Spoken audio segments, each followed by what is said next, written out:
नमस्कार,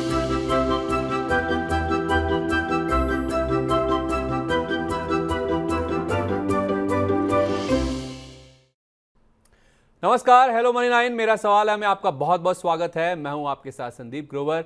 मार्केट से शुरुआत करें तो आज लगातार तीसरा दिन है जब मार्केट में हम देख रहे हैं कमजोरी के साथ, लाल निशान के साथ कारोबार देखने को मिल रहा है। शुक्रवार को हमने देखा था मार्केट्स ने रिकॉर्ड हाई टच किए थे, वहां से हायर लेवल से एक प्रॉफिट बुकिंग शुरू हुई थी जो कि आज तीसरे दिन तक फैलती हुई नजर आ रही है। तो मार्केट में अब करना क्या है, जो इतनी उठापटक मार्केट में देखने को मिल रही है, जो कि चुनावी माहौल में अक्सर देखने को मिलती है, उसमें आपको कैसे रणनीति बनानी चाहिए, इस पर हम खासतौर पे फोकस करेंगे।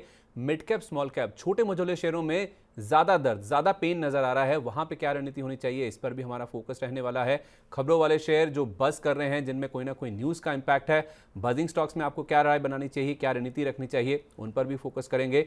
आईपीओ मार्केट में किस तरह का एक्शन देखने को मिल रहा है, ये जो सेकेंडरी मार्केट में गिरावट हो रही है उसका असर आईपीओ मार्केट में कितना देखने को मिल रहा है, आईपीओ कौन कौन से खुले हुए हैं, वहां पे आपको क्या करना चाहिए, इन सब पर फोकस करेंगे। और आखिर में आज के हमारे जो खास मेहमान हैं वो आपके लिए चुन चुन के कौन से स्टॉक्स लेकर आए हैं ये भी आपको बताएंगे। तो अगला 1 घंटा काफी एक्शन पैक रहने वाला है। आप हमारे साथ बने रहिए, आपके सवालों के जवाब भी देंगे। पहले आपको एक नंबर दे देते हैं जिसके जरिए आप हमारे साथ जुड़ सकते हैं, 9311211874। ये वो नंबर है जिस पर आप चाहें तो व्हाट्सएप के जरिए भी हमारे साथ जुड़ सकते हैं, अपने सवाल भेज सकते हैं। आप चाहें तो हमारी फोन लाइन आपके लिए खुली हुई है, अपने सवाल आप हम तक पहुंचा सकते हैं।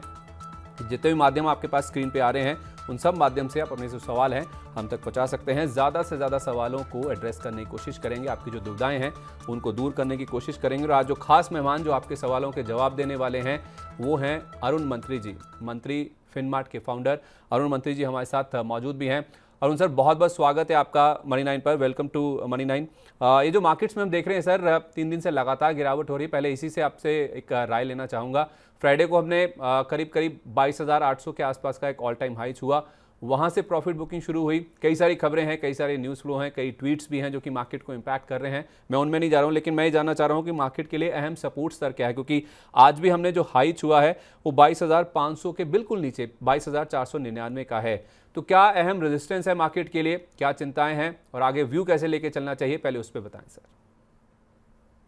देखिए, गुड आफ्टरनून संदीप जी। देखिए, मेजर सपोर्ट जो वीकली सपोर्ट था वो ऑलरेडी टूट चुका है मार्केट में। लास्ट टाइम भी जब मनी 9 पे बात हुई थी मैंने कहा था कि मार्केट में थोड़ा बहुत कॉशियसनेस रहेगा और मार्केट में करेक्शन आ सकता है। मेरी एक्सपेक्टेशन थी कि 22,300 350 के आसपास रुक जाना चाहिए था, पर उसी के नीचे मार्केट आ चुका है। तो मेजर सपोर्ट जो है वो ब्रीच हो चुका है। आज फिर निफ्टी की एक्सपायरी है, तो जाते जाते उसका प्रेशर भी मुझे लग रहा है जरूर रहेगा। और जैसे ही निफ्टी की एक्सपायरी आएगी वहां पे और एक राउंड ऑफ प्रेशर देखने को मिलेगा। तो अगर 22,300 के नीचे और थोड़ी देर सस्टेन होता है तो मुझे लग रहा है 22,100 22,150 ये कल या परसों तक आपको आते हुए नजर आएंगे। तो 22,100 तक मुझे लग रहा है मार्केट नीचे में आ सकता है, तो उस चीज के लिए तैयार रहना चाहिए। और 22,100 के नीचे फिलहाल मुझे जाता हुआ नजर नहीं आ रहा। वैसे मेरा ओवरऑल व्यू 22,300 का ही था, पर चूंकि उसके नीचे जा चुका है, सस्टेन कंटिन्यूअसली कर रहा है, तो वो एक चीज काफी इंपॉर्टेंट है। अगर आज वापस 22,300 के ऊपर क्लोज हो जाता है देन एक रेस्पाइट हो सकता है बुल्स के लिए होता हुआ नजर आए।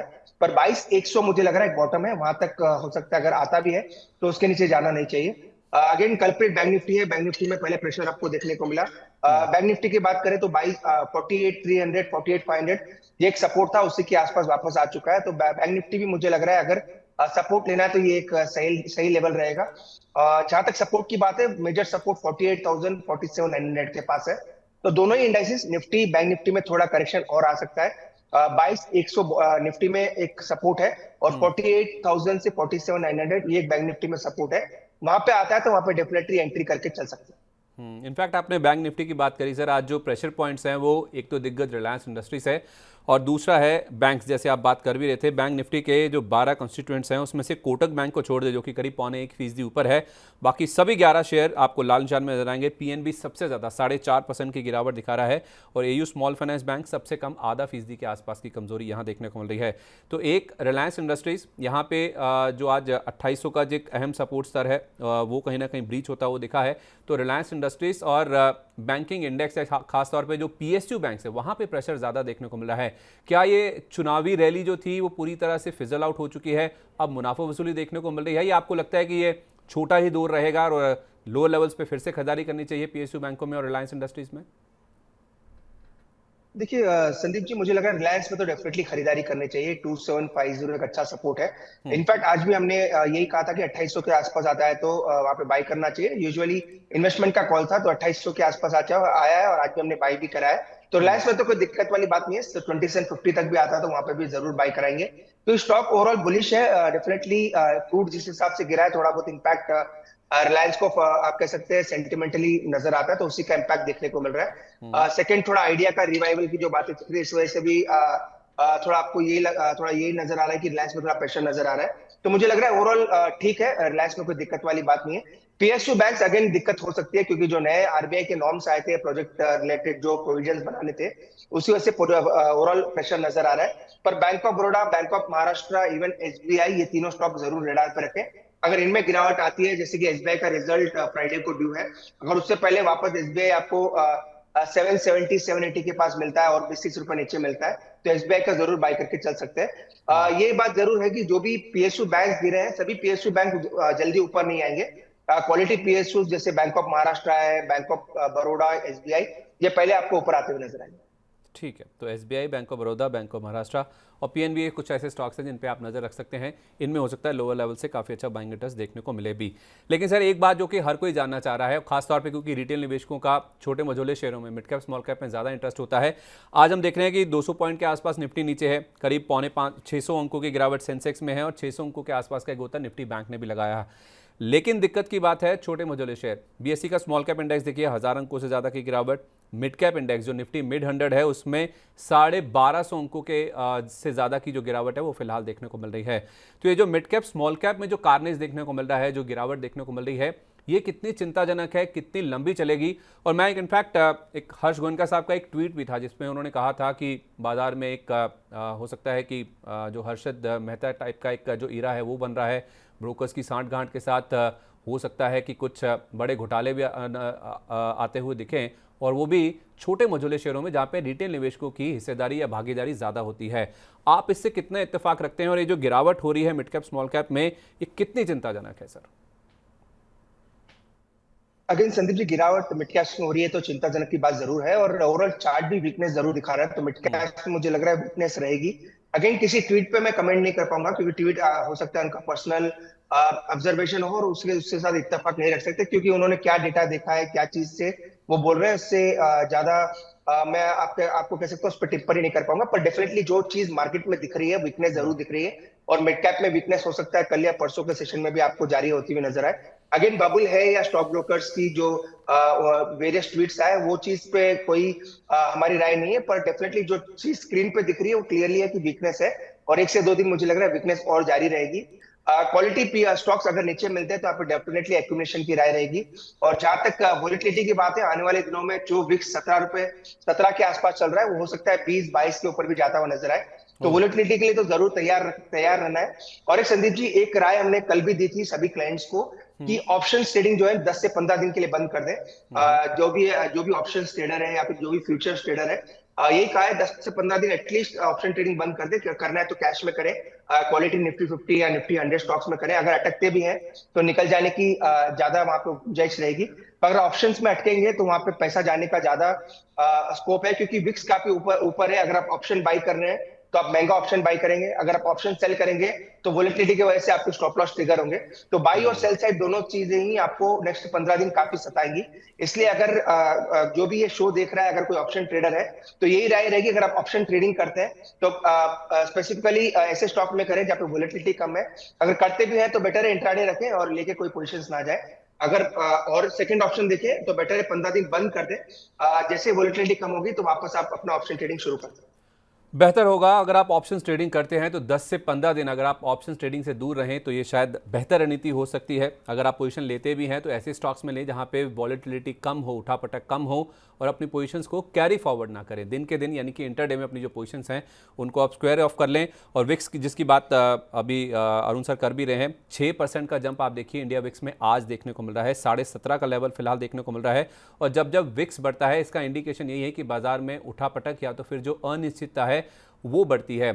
होता भी है। जब भी चुनावी माहौल होता है हम देखते हैं कि अमूमन विक्स में जो उछाल है वो देखने को मिलता है, और जैसे जैसे विक्स बढ़ता है बाजार में एक अस्थिरता या फिर जो अनिश्चितता का माहौल है वो देखने को मिल रहा है, और उसी में आप देखते हैं कि जो mid cap small cap index है उनमें ज़्यादा पिटाई देखने को मिलती भी है, जैसा माहौल हमने आज मार्केट्स में देखा भी है। चलिए अब सवाल जवाब की ओर बढ़ते हैं। बाजार के ऊपर चर्चा होगी। हमारे साथ हमारे एक दर्शक फोन लाइन पर मौजूद भी हैं, राजीव कोहली जी हमारे साथ फ़ोन पर मौजूद हैं। राजीव जी नमस्कार, कहाँ से बात कर रहे हैं आप? नमस्ते संदीप जी, नमस्ते अनिल जी। मैं सर गुड़गांव से बोल रहा हूँ सर। ओके, क्या हाल है सर आपके? वहाँ पे गर्मी का माहौल कैसा है? गर्मी बहुत है सर। गर्मी तो बहुत है सर। इसमें आप देखिए मिड कैप स्मॉल कैप में भी हीट काफ़ी ज़्यादा है, बहुत ज़्यादा पिटाई हो रही है। आपके पास कोई मिड कैप है या लार्ज कैप शेयर है? सर मेरे पास स्मॉल कैप है सर, पारादीप फॉस्फेट का। मैंने 83 से खरीदना शुरू किया था सर, और Okay. एवरेज करते करते 72 पे रहे हैं सर। 1500 शेयर है, क्या करूँ सर, लंबे समय का नजरिया है। तो आप एवरेज कर करके आपका 15 रुपये का प्राइस आया है? नहीं सर, 72 का। 72 रुपीज़ का। तो ये आपने आईपीओ के टाइम पर नहीं लेते, क्योंकि इसका आईपीओ तो 50 रुपये के भी नीचे आया था सर। नहीं सर, मैंने तो अभी 3-4 महीने जब से आपका ये मनी नाइन शुरू हुआ है तब से शेयर का काम शुरू किया है सर, और 83 से परचेज करना शुरू किया था सर। 83 से आप खरीद रहे हैं और एवरेज कर करके आपके पास 72 का प्राइस आ गया, और 1500 आपकी क्वांटिटी है। कितना आप होल्ड कर सकते हैं सर? सर ये लंबे समय का रह जाए, 2-4-5 साल, कोई दिक्कत नहीं है सर। ठीक है, बहुत अच्छी बात है सर कि कैपिटल की कोई ऐसी कोई आवश्यकता नहीं है, और आपने जो अच्छी खासी क्वांटिटी इसमें बना ली है उसमें आप होल्ड कर सकते हैं। क्या राय होगी अरुण सर? पैरादीप फॉस्फेट्स, इसका आईपीओ तो 50 रुपये के नीचे आया था, हाल फिलहाल ये कह रहे हैं कि इन्होंने 83 रुपये से खरीदना शुरू किया है, 85 रुपये 90 पैसे का हाई है, तो हाई के आसपास इन्होंने खरीदारी शुरू करी। एवरेज करते करते ये 72 रुपये पे ले आए हैं और शेयर चल रहा है 67 रुपये के आसपास। क्या करना चाहिए इनको? संदीप जी, एक तो ट्रेंड डेफिनेटली नेगेटिव है। मुझे लग रहा है नीचे में अगर ये 62 का लेवल ब्रीच करता है तो बड़ी गिरावट देखने को मिल सकती है। तो एक ही चीज का ध्यान रखें, ट्रेंड के साथ आपको ऐसे मार्केट में रहना जहाँ पे मिड कैप्स में फॉल शुरू हुआ है, तो 62 का स्टॉप लॉस जरूर मेंटेन करें। चूंकि ट्रेंड 62 के नीचे बड़ा वीकनेस का हो जाएगा, इसलिए अभी एग्जिट की राय नहीं है। 62 का स्टॉप लॉस मेंटेन करें। ऊपर में 71 से 72 जो इनका एग्जिट प्राइस है या फिर जो इनका एवरेज प्राइस है, उसी के आसपास का रेजिस्टेंस भी नजर आ रहा है। तो 72 से 74 आता है तो बेटर है एक बार का स्टॉक से निकल जाए। नीचे में स्टॉप लॉस जरूर मेंटेन करें, 62 के नीचे जाएगा तो बड़ी वीकनेस स्टॉक में देखने को मिल सकती है। तो कोहली साहब, आपके लिए राय ये है कि आप 62 रुपये का स्टॉप लॉस लगा के इसमें बने रहिए। मिड कैप स्मॉल कैप में जैसे हमने बातचीत करी भी है कि थोड़ा सा नेगेटिव माहौल देखने को मिल रहा है, मार्केट में गिरावट है, तो आप स्टॉप लॉस स्ट्रिक्टली फॉलो करें, और जैसे ही इसमें बाउंस बैक आए 71, 72, 74 के आसपास इस स्टॉक से आपको एग्जिट कर लेने चाहिए। ये राय फिलहाल आपके लिए आती हुई दिख रही है। हमारे एक दर्शक हैं, उन्होंने अपना सवाल यूट्यूब पेज पे शेयर किया है। सैनी राजू 007 करके उनका एक पेज उन्होंने बनाया है। गोपाल स्नैक्स को होल्ड करें या सेल कर दें? कोई प्राइस नहीं बताया, कोई क्वांटिटी नहीं बताई, उन्होंने सिर्फ इतना पूछा है कि गोपाल स्नैक्स को होल्ड करना चाहिए या इसमें से एग्जिट कर देना चाहिए। अब बाजार में इतनी गिरावट है लेकिन फिर भी गोपाल स्नैक्स का शेयर अगर आप देखेंगे तो 1% के आसपास की मजबूती के साथ कारोबार कर रहा है। 322 रुपये का लेवल फिलहाल स्टॉक में देखने को मिल रहा है। पिछले एक महीने में देखें तो 5% गिरा है, लेकिन पिछले 6 महीने में करीब 11% के आसपास की गिरावट हो चुकी है। तो जो होल्ड कर रहे हैं सर, गोपाल स्नैक्स का स्टॉक चार्ट पे कैसा नजर आ रहा है? देखिए अगेन संदीप जी, चार्ट तो कोई बड़ा डेटा नहीं है क्योंकि रिसेंट लिस्टिंग मुझे नजर आ रही है। तो ओवरऑल मुझे लग रहा है अगर ये लॉन्ग टर्म नजरिया है तो दिक्कत वाली बात नहीं है, होल्ड करके चल सकते हैं। एक ही चीज का ध्यान रखें, वोलेटिलिटी रहेगी और आने वाले दिनों में हो सकता है स्टॉक प्राइसेस में करेक्शन भी आती हुई नजर आए। तो उस चीज के लिए अगर तैयार है तो डेफिनेटली होल्ड करके चलें। कोई टेक्निकली तो कोई डेटा नहीं है। जहां तक ओवरऑल जब आईपीओ के ट्रैक किया था, कंपनी काफी अच्छी है और ऊपर में मुझे लग रहा है धीरे धीरे स्टॉक आने वाले दिनों में अच्छा करना चाहिए। तो लॉन्ग टर्म नजरिया है तो डेफिनेटली होल्ड करके चल सकते हैं। शॉर्ट टर्म में कोई बड़ा रुझान चार्ट पे तो नजर नहीं आ रहा। नीचे में सपोर्ट जो है 310 के आसपास है। इनका ब्राइट प्राइस में मैं सुन नहीं पाया। अगर ब्राइट प्राइस अगर ऊपर का है तो मुझे लग रहा है एक बार का होल्ड करें। मुझे लग रहा है एक बार एक बाउंस स्टॉक में देखने को मिल सकता है। इन्होंने मेंशन नहीं किया है लेकिन आपने अच्छी बात है सर, स्टॉप लॉस बता दिया है। 310 रुपये का स्टॉप लॉस आपको रखना चाहिए। सैनी साहब, ये राय आपके लिए आ रही है। गोपाल स्नैक्स जो हाल ही में लिस्टेड कंपनी के बारे में आपने पूछा है। सौरभ श्रीवास्तव इस बीच इन्होंने अपना सवाल हमारे साथ हमारे यूट्यूब पेज पे शेयर किया है। कह रहे हैं गुड आफ्टरनून सर। आपको भी बहुत गुड आफ्टरनून सर। मेरे पास 800 के रेट पर नेटवेब टेक्नोलॉजीज़ के 100 शेयर हैं, मुझे इसमें क्या करना चाहिए? मैंने इसको लॉन्ग टर्म के लिए लिया था, मुझे किस रेट पर और ख़रीदारी करनी चाहिए? तो नेटवेब टेक्नोलॉजीज़ तो एक मल्टी बैगर साबित हुआ है। पिछले एक साल में हमने देखा है कि शानदार रिटर्न स्टॉक ने डिलीवर किए हैं। 113% का रिटर्न इसने डिलीवर किया है और 1940 रुपये के आसपास स्टॉक ट्रेड कर रहा है। अच्छी बात यह है सर कि ये अच्छे खासे मुनाफे पे बैठे हुए हैं। कह रहे हैं कि मेरे पास 800 के रेट पर 100 शेयर हैं, तो 800 वाला शेयर आ गया है 1940 रुपये पर। लगभग 1100 रुपये के आसपास का इनको प्रॉफिट हो रहा है और 100 क्वांटिटी भी इनके पास है। अब ये पूछ रहे हैं कि मुझे लंबी अवधि के लिए इसे रखना है, क्या इसे होल्ड करूं, और अगर और खरीदना है तो क्या लेवल पे खरीद सकते हैं? एक संदीप जी, रिजल्ट्स काफी स्ट्रांग आए थे। इस कंपनी को मैं क्लोजली ट्रैक भी करता हूँ। एआई के बिजनेस में काफी अच्छा ही अपना रुझान दिखा रहा है। अगेन ऐड करना है तो 1800 के आसपास करना है। अगर 1800 नहीं आता है तो बेटर है अपनी जो पोजीशन है उसको आप होल्ड करके चले। 1800 के ऊपर इसका रिसेंट ब्रेकआउट नजर आया है। 3 दिन 4 दिन से लगातार अपर सर्किट देखने को मिले। अगेन आज एक ट्रेडिंग स्टॉक में देखने को मिल रही है, तो मुझे लग रहा है धीरे धीरे स्टॉक आपको इजीली 2200 2300 तक के लेवल्स दिखा सकते हैं। अगेन रिजल्ट्स का जरूर ट्रैकआउट जरूर रखें। इस क्वार्टर का रिजल्ट बेहद शानदार आया था। अगर अगला क्वार्टर भी अच्छा आता है तो मुझे लग रहा है री रेटिंग स्टॉक में देखने को मिल सकती है। तो डेफिनेटली होल्ड करें। जो भी आपकी पोजीशन से काफी नीचे आपने बाई किया है, फ्रेश एडिशन करना है तो 1800 के आसपास ही। फ्रेश एडिशन करना है नेटवेब में तो आपको 1800 रुपये के आसपास के लेवल्स पे करना चाहिए। 1940 पे फिलहाल ये ट्रेड कर रहा है। अच्छे नतीजे भी रहे हैं, मल्टी बैगर साबित हुआ है और अभी भी अपसाइड इसमें बाकी है। 2200 2300 तक के जो लेवल्स हैं वो स्टॉक में देखने को मिल सकते हैं। सर, आपने कोई स्टॉप लॉस का लेवल भी दिया है इसमें? देखिए, stop loss trailing stop loss लगाना चाहे तो 1520 के आसपास है। 1520 के नीचे इसका वैसे ट्रेंड नेगेटिव होता है क्योंकि बाइंग प्राइस काफी दूर की है। अगर ये ट्रेलिंग स्टॉप लॉस लगाना चाहे, एटलीस्ट माइंड में रखें, सिस्टम में भी लगाना चाहे तो 1520 का ट्रेलिंग स्टॉप लॉस लगा के चल सकते हैं। वैसे फ्रेश एडिशन 1800 के आसपास ही करना है। 1520 तो बहुत दूर हो गया सर। 1940 पे स्टॉक से ट्रेड कर रहा है। जी, स्टॉप लॉस वहीं बैठता है, इसलिए मैंने स्टॉप लॉस नहीं बताया, क्योंकि अगर स्टॉप लॉस बताएंगे तो ऑलमोस्ट आप कह सकते हैं 400 रुपए का स्टॉप लॉस बैठ रहा है। क्योंकि स्टॉक अप ट्रेंड में है, कोई बड़ा सपोर्ट नियर टर्म में नहीं है। नियर टर्म सपोर्ट 1800 के आसपास ही है, इसलिए 1800 के आसपास ही बाई करने की सलाह। ठीक है, 1520 रुपये का आपको स्टॉप लॉस रखना चाहिए। सौरभ जी, आपके लिए राय ये है कि जैसे जैसे स्टॉक ऊपर मूव करता जाए, ट्रेलिंग स्टॉप लॉस का मतलब यही होता है कि जैसे स्टॉक ऊपर जाता जाए आप अपना जो स्टॉप लॉस का लेवल है उसको ऊपर की ओर बढ़ाते जाएं ताकि आपका जो मुनाफा है वो प्रिजर्व होता जाए। इस बीच बिप्लव मंडल ये हमारे साथ फोन लाइन पे मौजूद हैं। सर नमस्कार, कहाँ से बात कर रहे हैं? नमस्ते सर, मैं कोलकाता से बोल रहा हूँ सर। बोलिए सर, बहुत स्वागत है आपका। सर मैं बोल रहा हूँ, मैं नोबा एग्रीकल्चर का 1000 शेयर लिया, 51 रुपया 45 पैसा। तो सर और एक बात है मेरा, मैं टाटा टेक्नोलॉजी में 1200 शेयर लेना चाहता हूँ अभी। टाटा टेक्नोलॉजीज में आप एंटर करना चाहते हैं? हाँ सर। ओके, तो आईपीओ के टाइम पे आई थिंक मुझे लगता है आप मिस कर गए थे, आपको अलॉटमेंट नहीं हुआ होगा। नहीं हुआ सर। तो 500 रुपये का उस समय प्राइस था, 1400 रुपये के आसपास की लिस्टिंग हुई थी। अच्छा खासा मुनाफा इस शेयर में बना भी था। सर पहले टाटा टेक्नोलॉजीज़ की बात कर लेते हैं। मंडल साहब, टाटा टेक्नोलॉजी सर हाल फिलहाल इसके नंबर्स आए थे, नंबर्स इतने इंप्रेसिव नहीं थे और 1400 रुपये का जो हाई इसने हाल फिलहाल बनाया है उसके बाद इसमें पिटाई भी देखने को मिली है। हालांकि इसमें सेमीकंडक्टर का प्ले भी है जो कि मार्केट में हमने देखा है कि हाल फिलहाल एक ऐसी थीम है जो कि हर किसी को पसंद आ भी रही है। उसमें सीजी पावर जैसी कंपनियां भी हैं जो कि हाल फिलहाल इस क्षेत्र में उतरी हैं, वहाँ पर काफ़ी अच्छा इंटरेस्ट दिखा है। लेकिन ये शेयर अब आ गया है सर 1030 रुपये के आसपास, 1400 रुपये का हाई छूने के बाद। 500 रुपये पे जिनको आईपीओ पे अलॉटमेंट नहीं हुआ, क्या उनको अभी ले लेना चाहिए? देखिए संदीप जी, एक डिस्क्लोजर है 1100 से 1050, इसके आसपास हमने एक्यूमुलेशन की राय दी थी, उसी के नीचे अभी स्टॉक चल रहा है। तो और अच्छे लेवल्स मिल रहे हैं स्टॉक को बाई करने के लिए। तो 1030 के आसपास ही मिलता है। लॉन्ग टर्म की मैं बात कर रहा हूँ, ट्रेडिंग तो डेफिनेटली स्टॉक है ही नहीं, क्योंकि वॉल्यूम्स भी अनइवन है और ट्रेडिंग के लिए कोई चार्ट भी ऐसा नहीं है कि आप शॉर्ट टर्म ट्रेड स्टॉक में कर सकें। एक्यूमुलेशन के लिए 1050 जो लेवल चल रहा है, 1030 के आसपास अभी चल रहा है, अच्छा लेवल है, बाई करके चल सकते हैं। प्योर एक्यूमुलेशन करें, ट्रेडिंग का नजरिया नहीं है स्टॉक में, ट्रेडिंग मत करें। अगर आप बाई करना चाहते हैं, 6 से 12 महीने भी रुकना चाहते हैं तो अच्छे लेवल्स के आसपास है, करंटली पे बाई करके चल सकते हैं। ठीक है, दूसरा शेयर इनका है नोवा एग्रीटेक। जरा इनका सवाल सामने लाइए जो इन्होंने सवाल पूछा है। इन्होंने बताया इनके पास 1000 क्वांटिटी है नोवा एग्रीटेक की और 51 रुपये 45 पैसे इनका एंट्री प्राइस है सर, और 50 रुपये के आसपास स्टॉक ट्रेड कर रहा है। 2.5% के आसपास की गिरावट देखने को मिल रही है। क्या राय होनी चाहिए अगर आप सर इस स्टॉक को ट्रैक करते हो, नोवा एग्रीटेक? देखिए संदीप जी, ट्रैक तो डेफिनेटली करता हूँ। ये स्टॉक ओवरऑल आप कह सकते हैं एग्रीकल्चर या फिर केमिकल या फिर फर्टिलाइजर बिजनेस में है और 50 रुपए के आसपास चल रही है। तो ओवरऑल ट्रेंड नेगेटिव है। रिसेंटली लिस्टेड ये कंपनी है। डिटेल बिजनेस मुझे एग्जैक्टली याद नहीं रहा, पर इस कंपनी को जरूर हमने ट्रैक किया है। 50 के आसपास ये चल रहा है, तो ओवरऑल ट्रेंड नेगेटिव है। चूंकि इनकी बाइंग प्राइस के आसपास ये एक काम भी कर सकते हैं, स्टॉक से निकल जाए बेटर है, क्योंकि ओवरऑल ट्रेंड में अभी भी रिवर्सल कहीं से नजर नहीं आ रहा। अगर नीचे अगर स्टॉक आएगा तो 45-44 तक भी स्टॉक को नीचे आता हुआ नजर आ सकता है। तो बेटर है अपने बाई प्राइस के आसपास भी अगर आता है या थोड़ा बहुत भी लॉस में अगर आप निकल सकते हैं तो एक बार का स्टॉक से निकल जाए और किसी और PSU बैंक जो अच्छे नीचे मिल रहे हैं वहां पे स्विच होकर चल सकते हैं।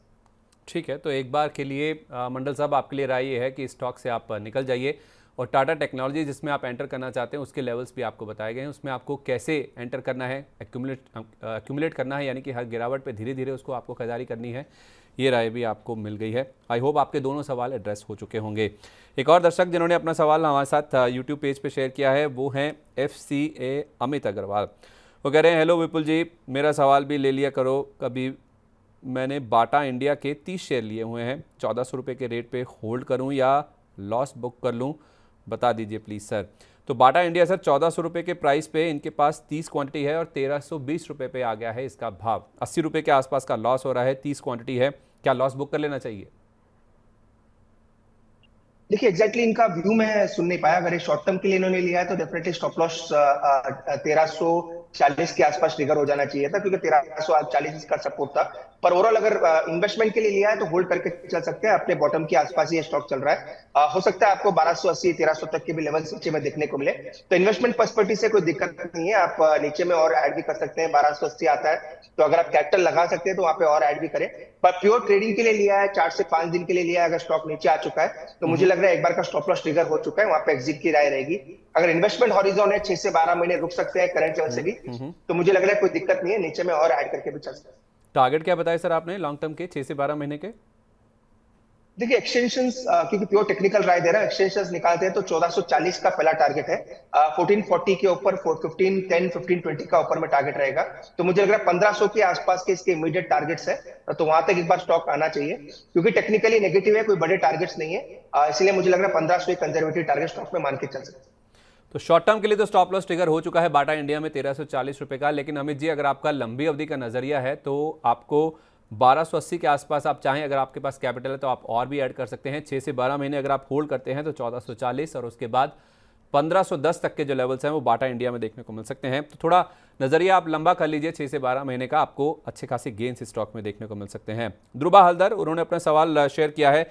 4-5 स्टॉक्स उन्होंने बताए हैं सर। एक तो है इरडा, एक दूसरा है IRFC, तीसरा टाटा पावर, चौथा है गेल। इसमें वो पूछ रहे हैं कि फ्रेश एंट्री का लेवल क्या रहेगा सर, प्लीज़ सजेस्ट। हालांकि उन्होंने ये नहीं बताया है कि लॉन्ग टर्म का व्यू है, शॉर्ट टर्म का व्यू है, ट्रेडिंग का व्यू है, लेकिन 4 स्टॉक्स हैं, इरडा, IRFC, टाटा पावर और गेल।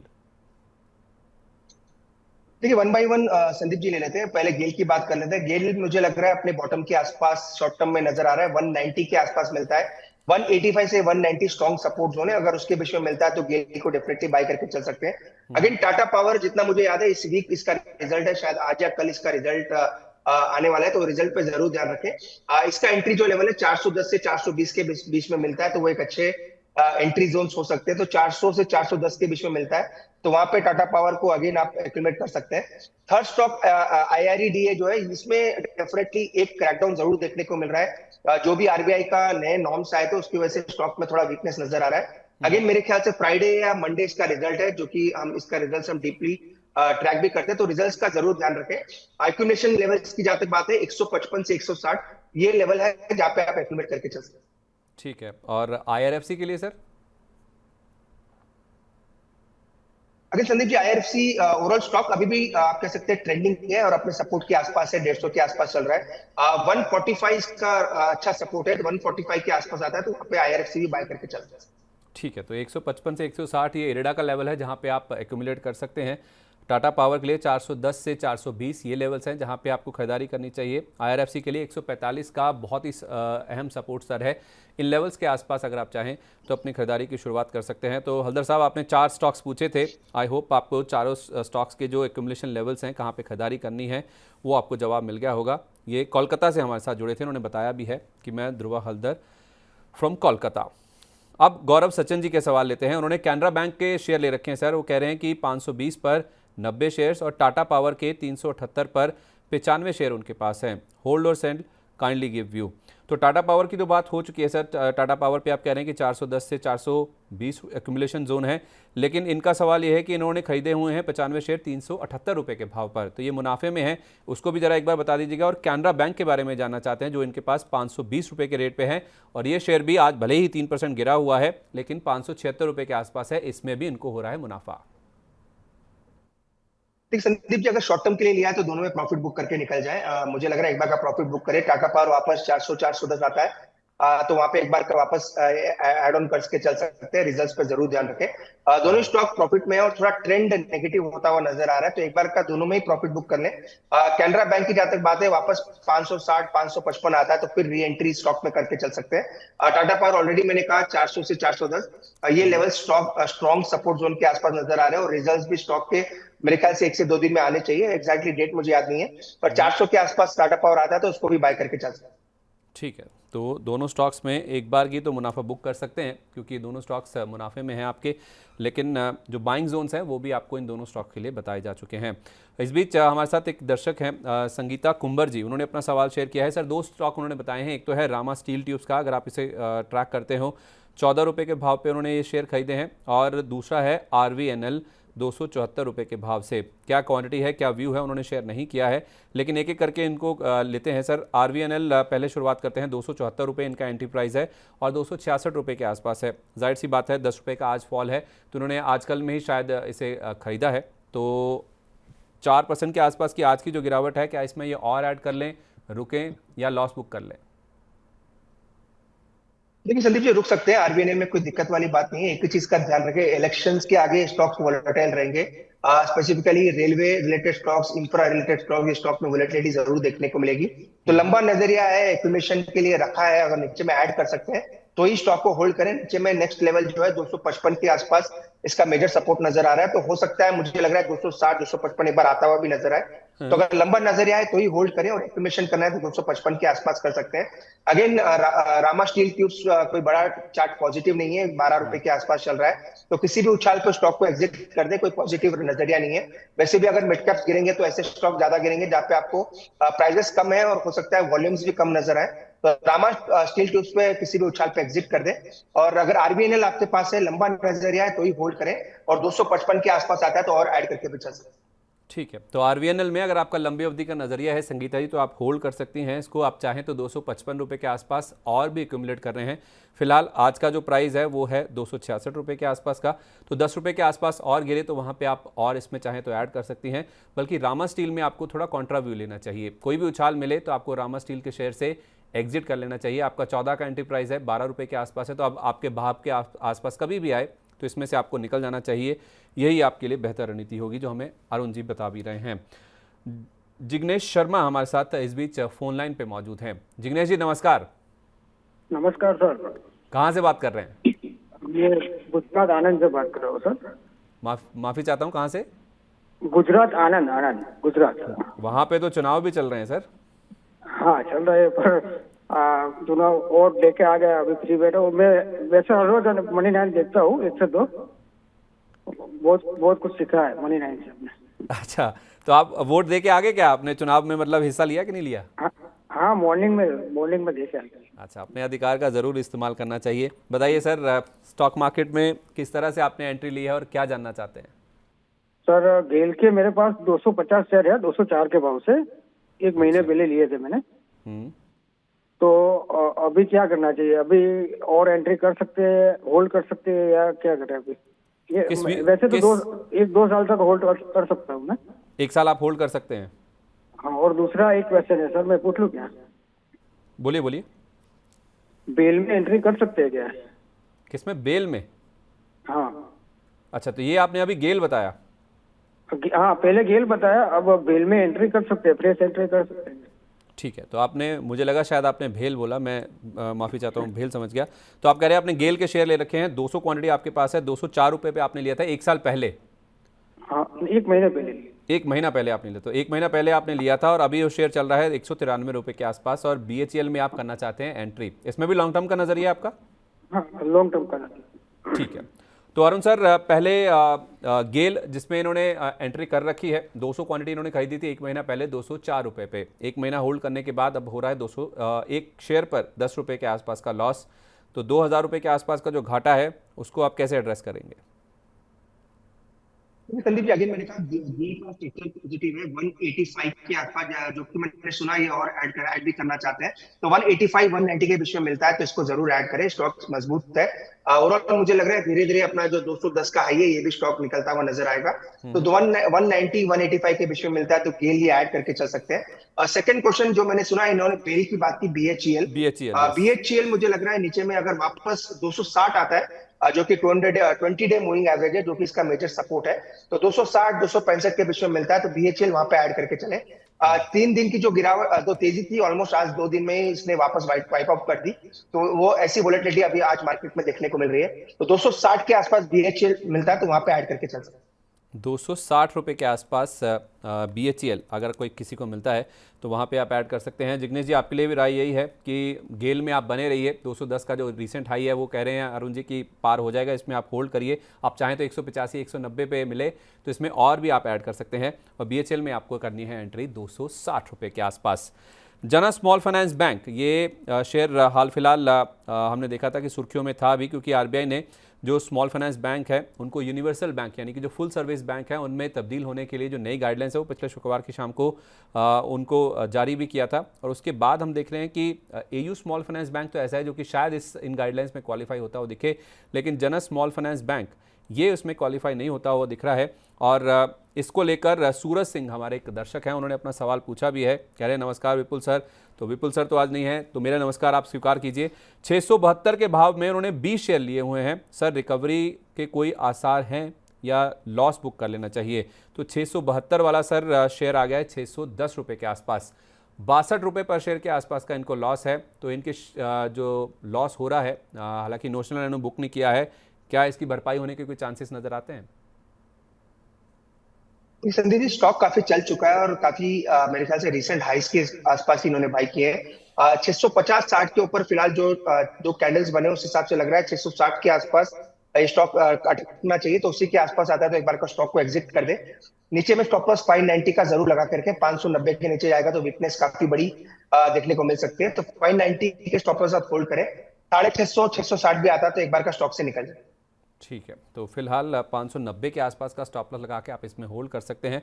ऑलरेडी अपने हाइस के आसपास ये स्टॉक ट्रेड कर रहा है, तो बाउंस बैक में आपको लेवल्स भी बताए गए हैं, जिन लेवल्स के आसपास ये स्टॉक आपको मिले तो आपको इसमें एग्जिट भी कर देना चाहिए।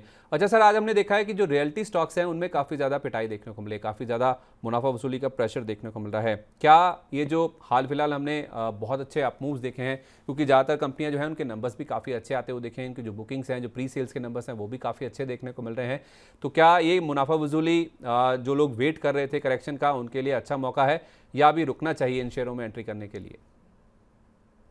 संदीप जी, एसआईपी मोड पे बाई करें। एसआईपी यानी हर हफ्ते में आप थोड़े थोड़े शेयर्स एक्यूमुलेट करें। 2 या 3 स्टॉक मैं बताता हूँ। Godrej properties, Prestige estates, even DLF नीचे मिलता है, तो धीरे धीरे बाई करके चलें। ये सब स्टॉक्स हो सकता है थोड़ी बहुत गिरावट देखने को मिले क्योंकि इलेक्शन का माहौल है, थोड़ा बहुत आप कह सकते हैं मिड कैप्स में गिरावट जरूर देखने को मिल रही है, पर अगर यहाँ से भी स्टॉक 3 से 4% या 5% तक की गिरावट आती है तो इन स्टॉक को एक्यूमुलेट कर सकते हैं। मेरी प्रीफर्ड पिक गोदरेज प्रॉपर्टी रहेगी।